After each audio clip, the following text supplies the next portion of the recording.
Hey there, Hallmark Hot Takers, and welcome to another episode of Hallmark Hot Takes, Season 2, Episode 15. 15. And we're not even halfway through yet. Tomorrow, right? Yeah, well, no, not tomorrow. Next. Whatever. Movies. Next one. Anyhow, tonight we are reviewing A Kiss Before Christmas, starring Terry Hatcher and James Denton. Yes. And then we're going to rate this movie. Out of 5 candy canes each for a total of 10 candy canes. Hopefully more than 1 candy cane. Yes. God help us all. So let me just jump right into the good old rapid recap.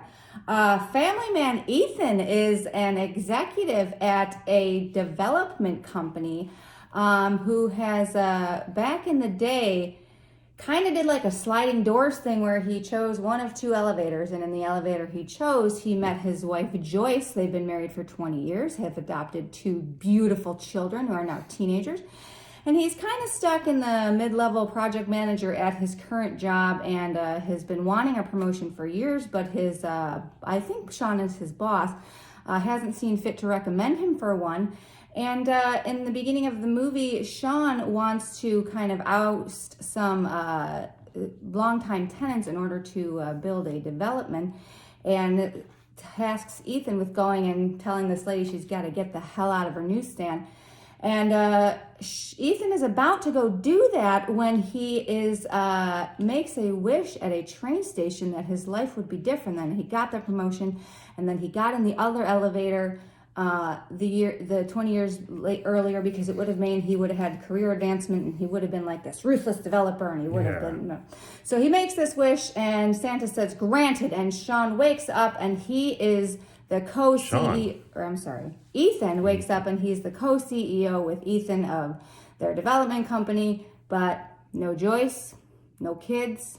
He's got a Ferrari, but he's got nothing. No love. So Santa visits him again and says, you got to figure it out before Christmas, or you're going to forget your old life and you're going to be stuck in this new life. So Ethan is like, what the heck? So then he finds Joyce, tries to explain it to her. She doesn't believe him, but eventually kind of does. And they work together to save this community center that their development company is slated to tear down. But at the end of the movie, Ethan finds out that he doesn't care about money. He doesn't care about the promotion. He just wants his family. He just wants Joyce. And Santa says, well, good job. You figured it out. And so he gives Ethan his old life back, and he goes home. And wouldn't you know, he gets a promotion, and he goes home and hugs his wife and hugs his kids and lives happily ever after. And that is A Kiss Before Christmas. That was a fantastic recap. Thank you. Let's do some reviewing. I'm so excited. Started. Hey. You want to start? Sure. We're going to review this. So I'm going to start with my dislikes. Is that okay? That's a tip usually. All right. So there are 2 Christmas tree decorating scenes in this movie. And in both scenes, the lights are way wonky. Didn't like them. Hanging like off the trees. Didn't like that. Do better. That's a big thing for you. So in the past, Ethan meets the CEO, Rona, who is in this current reality. She's the prior CEO who retired because she didn't like the way that the business and the industry was going, so she just kind of tapped out. Yeah. And she talks about how Sean is kind of a dirtbag. And I kept wondering, well, she was the boss. Why didn't she just fire him? He's making cash. Well, I guess so, but she didn't like the way he was making Well, I think cash. she liked it because Ethan was there. Like, he was hoping that Ethan was going to rub off on him. Maybe. I think that's what she said at one point. Okay. And then, so the other part I didn't really like is there is a part where they're trying to raise money for this community center. They need to raise $1 million before Christmas, or Sean's going to go through with the deal and the community center is going to end up being torn down. That's the deal that they made. So they go on TV because they're about to go public, and Ethan brings up this whole charity and how they're going to do this, and he's talking about giving back to the community and da-da-da-da-da. Yeah. And the look on Sean's face during the televised interview is this complete look of disgust. And I get that he's the big bad developer guy, but you think they could have had him fake it for a little bit. I just thought that wasn't really realistic. But those are my dislikes. I didn't like the fact that the Christmas party was on Christmas. That just goes to show that it's just a scummy business place. You know, like you imagine having like a Christmas party On Christmas on Eve Christmas Eve? with all of your coworkers? And everyone's like, yay, I'm away from my family. I hate you, boss.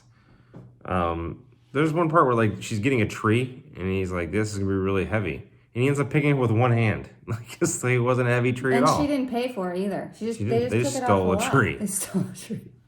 I thought this movie was really sad with the kids when he goes back in the like time thing where like the kids are not adopted.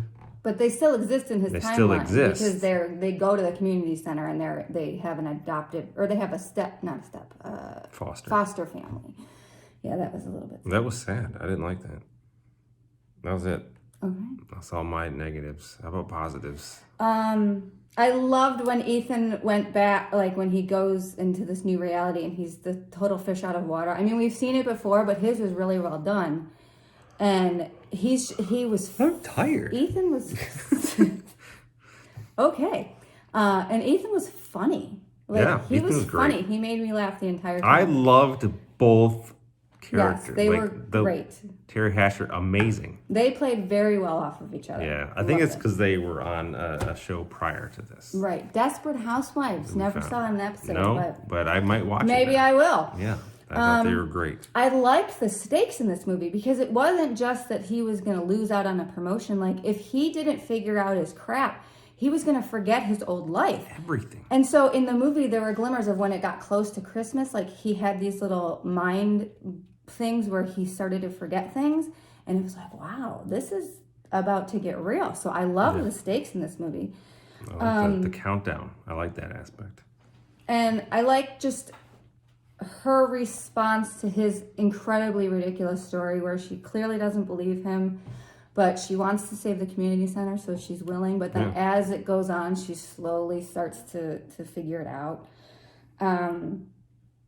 I liked when he forgot, because it was like, it brought you back to like, this movie actually has stakes and he's got to figure this out or he's not going to remember anything. The twist. So what Sean does is when they're trying to figure out, when they're trying to raise this money, they have this party at Ethan's house. And Sean goes around telling people, he's like telling them not to donate on the sly. And then he goes to Joyce and he tells Joyce that Ethan is only doing this for PR. Yeah. And she gets really mad and leaves. And Ethan goes out to talk to her. And instead of it being like this misunderstanding, you're a big bad jerk, they actually have a freaking adult conversation. And it was amazing. And they realize that Sean is a jerk. And, you know, they figure that out. And they get a dig in later, like at the holiday party when he's like about the driving a wedge between them or whatever, you know, like for publicity or whatever. Yeah. I thought that was funny. So he knew that he was. Yeah. They both knew. So I love that. I thought that was great because I'm like. I know, I was because then you're going to roll into a day, right? Because it's at a night party and they're going to fight and it's going to roll into the next day. But to your point about the stakes, we don't have that much time for a fight to roll over to the next night. Right. So, you know, cooler heads prevail. I loved that Gus is amazing. Ethan's driver, he was amazing. I loved him in the whole movie. I wish he would have been in the end. He needs to be in more Hallmark movies where they have drivers. Sean gets fired at the end when he goes back to his normal life. Yep. He actually, Ethan actually impresses Rona, the boss, and overhears Sean making terrible comments. And she says, "You know what? You're done. You're fired." Fires him right on Christmas Eve at the holiday party. That was amazing. You're fired. And then when he finally goes back and sees Joyce, they share one amazing kiss. I really liked that. What did you like? You grabbed a lot of the stuff I like. There's not much left. Feel free to elaborate. There's not much left. I'm sorry. I liked a lot about this movie. I thought the coffee machine he had in the future, where like it talked to him. It's like, "Good morning, Ethan. What kind of coffee? Would you like an espresso?" He's like, "No, regular coffee." "Would you like Italian? Would you like French?" I'm like, "This thing's amazing." It was funny. And then that night he's like, "Good night, coffee machine." And then the machine's like, "Good night, Ethan." Well, because he was lonely and he had no one to talk to, so he like, actually put his arm around the coffee machine, and that was really fantastic. funny. It was funny. I love the fact that the kids were adopted. So then, like, when they went back in time, the kids existed. So they could use that to pull at your heartstrings And it totally and did. work. It worked. Because if they weren't, they would, like they wouldn't have gotten together, so then the kids weren't there. So like I thought that was really creative to do that, because just another, to your point, of like high stakes. Another, and then he got to see them with the foster parents, and their daughter called the foster dad, and Ethan did not. There was a like tear. that. I had a tear falling. It went back in my eye, but it was close to falling at that moment. Yes.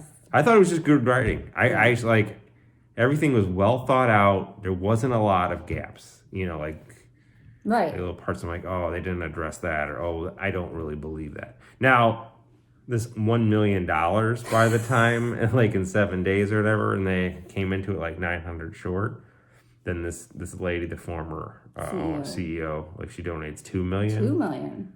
She didn't really understand, like, because they were looking for one. Like, she could have just given. Because she didn't want Sean to shenaniganize. Yeah. She knew what she was up against, so she's like, "Here's cool $2 So that million." was good.